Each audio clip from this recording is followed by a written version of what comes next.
Does it start? Yeah. Oh, no.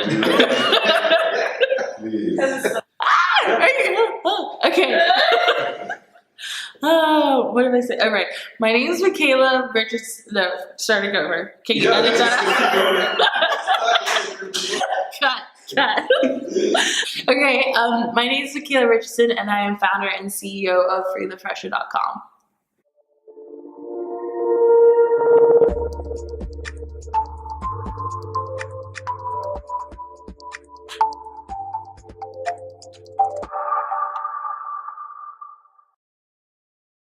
So tell us a little bit about Free the Fresher and why you started. Why I started it? Well, basically, what Free the Fresher is a subscription-based service for students.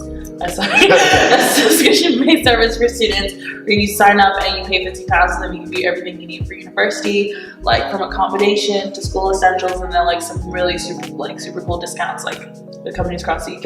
Yeah. I personally started because when I moved to London, because I was originally in Reading doing law, and I dropped out of law school. I was like, not for me. So then I moved to London, and obviously my parents weren't like particularly happy about that. So I was like riding the struggle bus when I got here, and it was something I like personally could have benefited from. And then obviously I was looking at student accommodation, and I was like asking everyone around. I was like, oh my God, like, what would you do if like this type of service is available? And everyone was like, oh my freaking God, yeah, that'd be great. So that's how it kind of started for me. So that basically means that you didn't sort of plan to be an entrepreneur then? No, it just kind of happened? Not at all, honestly. Like when I switched, because like my entire life I was like, I'm gonna be a lawyer, I'm gonna do law, I'm gonna be like some big corporate lawyer or whatever. And then when I started doing my law degree, I was like, what the hell is this? I couldn't. I was like, this is not me. But like, I was always interested in business. I did it for my GCSEs, I did it for my A-levels. And I was like, you know, I just want to be rich. So I was like, maybe I'll just start a business. And then like, when I had the idea, I just like completely went for it. Okay. So yeah, I didn't really set out to be like an entrepreneur. I was just like, you know, I knew myself. I was like, I have a really good work ethic. You know, I don't mind working hard and taking like risk or anything like that. So yeah, when it came up, I just like went for it. So what's a normal day for you then, working like doing Free the Fresher? What's a normal day every for day you? is like really different because things are like a bit more relaxed for me now, because like when I was starting it, obviously I was doing like everything by myself, but like obviously with the more members I've gotten in, things kind of picking up, I've been able to like hire more people. so yeah, taking kind of some of the stress away, not all of it. Like before, when I was like, it was just me, it was just like I had no social life, I was just working all day, every day, 24/7, just on my laptop. It's constantly. Now it's a bit more chilled, where it's like I kind of tell people what to do. Yeah. And then I do some work, and then you know, either go to meetings, and you know, like no one day is like really the same. But you know, it's like I have the flexibility of being an entrepreneur. I can like literally work from home, you know, or like pretty much anywhere I am. So it's chilled. But I couldn't tell you like what one day is like. Like today I woke up at like 11. Sometimes I wake up at 2. Sometimes like I finish work at night, you know what I mean? So as long as I just delegate properly, then like things get done. So like the initial process of you starting it, obviously you said you was like working and you was doing it by yourself. How long was that period before you managed to like get a new team and all of that? Well, probably like 6 months, 9 months, because once I had the idea, it was like last year, April. Yeah. And to fund it, I went back to Bermuda, and I was working 2 jobs, and like all the money I was making from there went straight back into Free the Fresher. So I was working like 2 jobs in the summertime, and then working on my business like at night. So it was just like, so you had no time I didn't really have like a fun summer. And then when I came back in September, I was like still pretty much doing everything, and then kind of the word started getting out, and then I was getting like investors interested in stuff, and then it wasn't until like I was meeting like with investors and stuff, they're like, your business is great, like you're making money, but like if you get sick, your business will die. They're like, you need to hire people or this just isn't gonna work. Because I was doing like, I was my marketing, I was like my customer service, like any one of like my thousands of members, I was answering like every single thing, so it was really hectic. So it took like about like 6 to 9 months. Okay. And yeah, like I just now I'm like a little over a year. So the partnerships you have, Yeah. like ASOS, Amazon, how did that come about? Did you decide that you wanted those guys immediately? Or? No. No, I did not. Basically, for like a part of like what was kind of stressful in starting it, I knew that like kind of to make it different, like I was offering like this unbeatable service, like with free delivery at such a flat like rate and everything. But like to add something more to it, I was like, I want like exclusive discounts just for my members. And for like a solid, I kid you not, like 4 months, I was like emailing companies and like emailing like hundreds, like 200 like up companies like a day to get like 2 responses, and one of them were like sorry. The other one was like, oh, I'll redirect you somewhere. Yeah. But it was literally like a lot of persistence, and then kind of like when I was like kind of more being known, and then I sort of got like a PR involved, and then they kind of like helped me connect me to like some of the right people. And then obviously we have like hundreds of discounts, but obviously we just advertise like the main ones, like the big ones that everyone knows. But no, I just wanted any company to be like, hey, I'll give your members a discount, because it was like, you know, that was part of the service. It wasn't like I was advertising like, oh, we have the best discounts. It was just like another addition to what I was doing. And it like eventually came about with like persistence, and then like being connected to the right people, I guess. So then, obviously you said at the beginning when you dropped out of law school, your parents weren't too happy about that. No. Like, how did they feel about you saying that you wanted to start a business? Oh my god, I didn't tell them. No, I didn't tell them. I literally told them when I was making money, because when I dropped out of law school, and I was like, yeah, they're like, okay, Makaela, you spent all this money on your education, because I've been in England forever. And they sent me to like private schools and all like, you know, they had like internships lined up for me to do law. They're like, put all this effort into you being a lawyer, and I'm just like spitting it in their face. So they were like, if you're gonna do something, like figure it out. And then I was like, so when I had the business idea, I didn't even go to them. Like when I needed money, I was like, I'll just work, I'll like prove it, or so that's why I did the 2 jobs. So that's why I did the 2 jobs. So I was like, I don't want them, if it fails, like to be a part of that. I would just rather like take on all the risks myself. And no, but then when I told them, they were like, what? And I was like, yeah, I'm like running a business. They're like, then they got like super on board with everything. And then I showed them like my analytics, talked to them about my business and everything, and then they were just like, well done. You said you didn't want to do law and you'd be making it a business, so you're doing it. So I was like, yeah. But they came around to it. Like, as much as they weren't happy, they were like supportive. At no point were they like cut me off. They were like super supportive. They were just angry. Fair enough. And obviously, in your story, you said like you needed to be persistent, like especially when you was contacting companies and stuff like that. So obviously, that's something that I normally get from most entrepreneurs, that they need to be persistent. Is there any other advice that you would give to somebody that's like their idea is just in the idea stage and they want to pursue it? I'd say just don't give up. Because like I've been like super fortunate to be like in a position where like I started my business like just like a year ago, and I've like kind of seen like some success from it. Or like, you know, more than I could have like imagined like at that time. But like for a lot of other entrepreneurs and for like a lot of other businesses, there's like so much work that goes into it.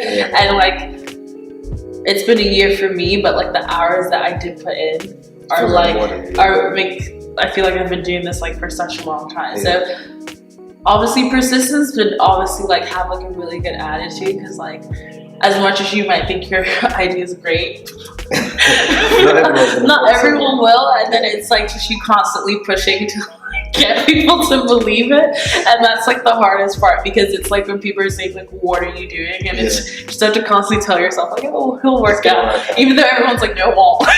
You just gotta be like, yeah, it will.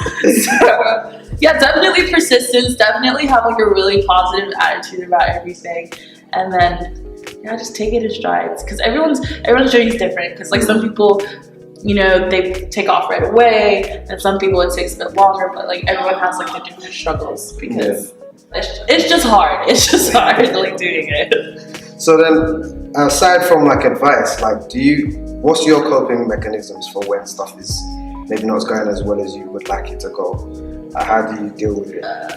I just keep working, honestly. And I have a boyfriend, so he gets some sort of like a lot of that stress. You just take it out. Yeah, literally. And then, but like, yeah, it's good point I brought about because like I would say like my friends have like a really good ground and support system because like your mood is always changing because sometimes I'm like, oh my god, I'm gonna change around. Other days I'm like, why am I doing this?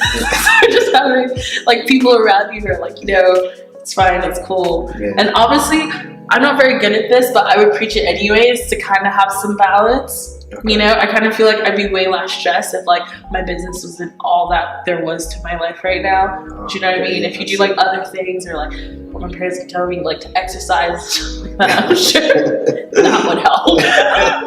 But yeah, it's so much easier said than done. So probably for me, I would say probably like my boyfriend and like my friends around me. Yeah. It's kind of be like chill, like you're fine, like you're doing well, it's not that bad. Okay. Yeah. Because you're quite a young entrepreneur, obviously you're 21 now. So have you felt like you've ever tried to work with people and they've been a bit condescending because of your age? Like oh my god, yes. Do you know I went to the bank when I first I came up with this like the idea like maybe February last year and then I launched it April 10th. And I went to the bank like right before I put up the website. It was right after I put up the website. I just wanted to open a business account. That was it. I didn't want any money from that. I just wanted to open an account. And then they were giving me such a hard time. They were like what experience do you have in trading? How old are you? And I was like, no, I'm still in university. Like I have this idea. It's just, so when people give me money, I have an account to put it in that isn't mine. And they were like, oh, just go to PayPal because we don't know how this is gonna work. I was like, don't be such a dick. Like, just give me the account, you know? Like, it's, I don't know, it's like little things like that. But, I mean, that was like my main experience in like people being like kind of condescending to my age because like banks. But what I've kind of like noticed, if you're like kind of really sure about yourself, then people are confident with you because there's loads of like young entrepreneurs. There's so many. It's like kind of like a culture around it, and then it's like the people who kind of like think you're silly at first and kind of regret it later. So I kind of find out that like kind of people who I've like sort of grown to meet in terms of like the business world and stuff like that. Like if you're sure of yourself, you're like you're running a business, so whatever. Then so you display confidence. Yeah, you just gotta be confident because like eventually they'll respect it. And you know, now I get to go back to the bank and they give me like a nice room with some water and stuff because I'm making money. Like it all kind of works out. So yeah. Did you say you're a naturally confident person, or has that developed over time? No, I don't think I've ever been shy. But I don't know if it's like being shy and confident. I don't know. I don't think I'm like that confident, but I'm not shy. So then maybe I play it off. I can play it off that I'm confident. But no, I've just always been very like kind of ballsy in terms of like if I want something, like I'll go and get it.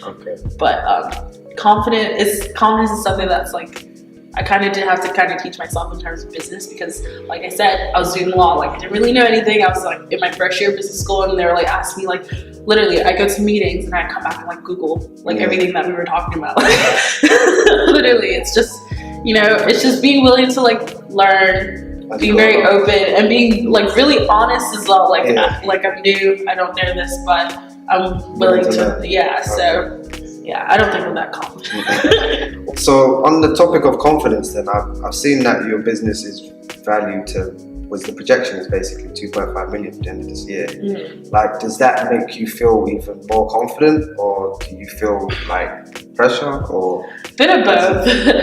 A bit of both, because I'm pressure because now like anyone who ever, speaks to me or, obviously, it was in like the newspapers. Like when I went back to Review, they're like, "Oh my God, she's a millionaire now." But other stuff, I'm like, "Yeah, I still got to do all the hard work to make that happen." But it is confident because it's like I felt like I've been like working really hard to kind of like get to the point where I am now, and it is kind of like panning out. So a bit of both.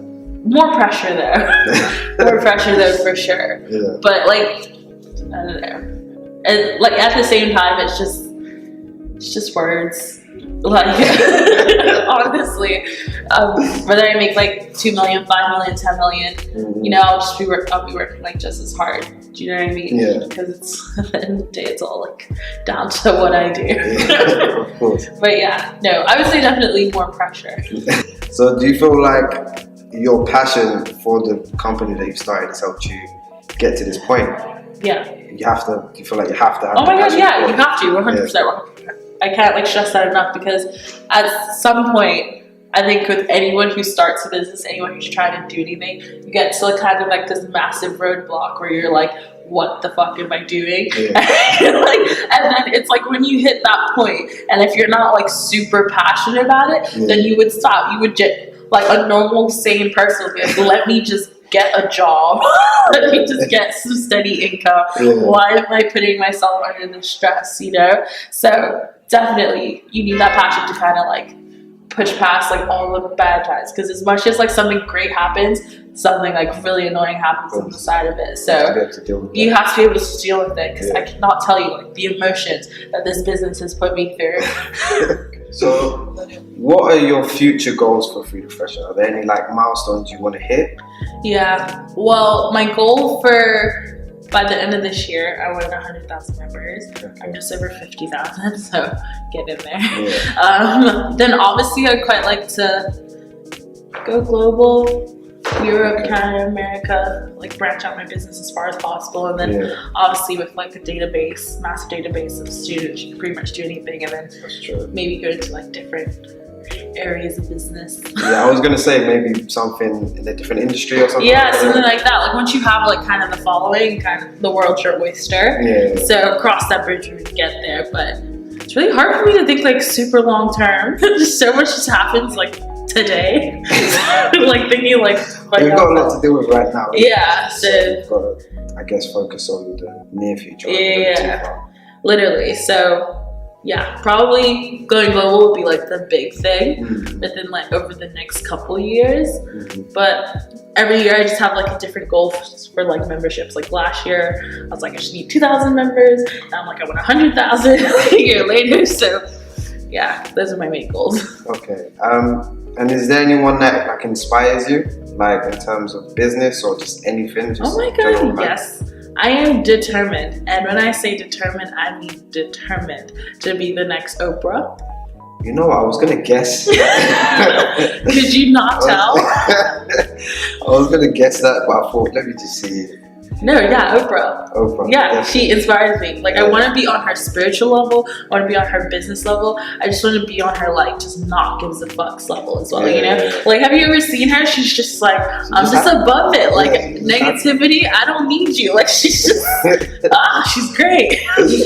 I can understand that. Yeah. Is there anyone else? I mean, Oprah is probably one for a lot of people. Yeah, everyone says like, you know, Steve Jobs and like Elon Musk and stuff like that. But honestly, it's just Oprah for me. Just Oprah for you. Just Oprah. Like, there's no one else I really, really particularly look up to. Okay. Like, because when I watch stuff about like entrepreneurs and stuff, it's all inspiring, and everyone's like basically saying like all the same thing. Yeah. But Oprah, I can relate to her.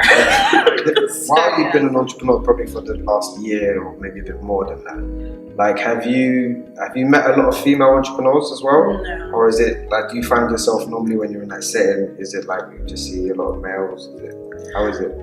That's like a really good question. I have, since sort of like more press has come out around Free the Fresher, I've literally had like women entrepreneurs message me like, you're very inspiring, and I've actually like met some female entrepreneurs, but then when I get into settings where it's like I'm asked to do like interview panels or like stuff like that, like she's one of the few females. I see. This is a good question. I've never really like noticed it like that, but I'm sure there's loads. I'm sure there's loads, but yeah, and that's probably partially my fault as well, because like since I've become, you know, like I've started my business, I've become like super antisocial in terms of like, you know, London was my place. Like I would always be going out, I'd always be doing everything, but then like my mind's just been like Free the Fresher all the time. So I leave my house when it's like meetings or I'm doing like press or stuff like that. So I mean, if I got out more, maybe I meet some more people. The thing that we do all the time is like, for the guests, do they have 5 tips that they would give to people if they want to be successful? Might not necessarily be in entrepreneurship, but obviously if 5 tips. your Okay. experiences. 1, be super selfish. Yeah. Yeah, like if you want to do something, just do it. Like don't think about other people's expectations, because like God forbid, like I love my parents to the day I die, but had I still tried to be a lawyer for them, I wouldn't be in the place I am now. That's true. So I would say like kind of while you're young, be selfish. While you've got time. Yeah, while you got time. 2, be appear confident even if you're not. Like I said, work really, really hard. Yeah. Work really, really hard. That's like, I can't stress that enough. Yeah. Like, don't sleep if you don't need to sleep. Because eventually it'll pay off in the end, I think. 2 more tips. Can't think of any. Well, 3 is good though. Yeah, 3 is good. Just work really hard. Be nice. Be nice to people. Yeah. But yeah, I would say the main number 1 thing is just work really, really, really, really hard. Yeah. Okay. Yeah. And surround yourself with really good people. That's a really good last one. 100%. Yeah. Yeah. Because your friends are your friends, even when like you're doing really, really badly, and then even when you're doing like really, really good. Yeah. Yeah. I like those ones. Happy with those 5.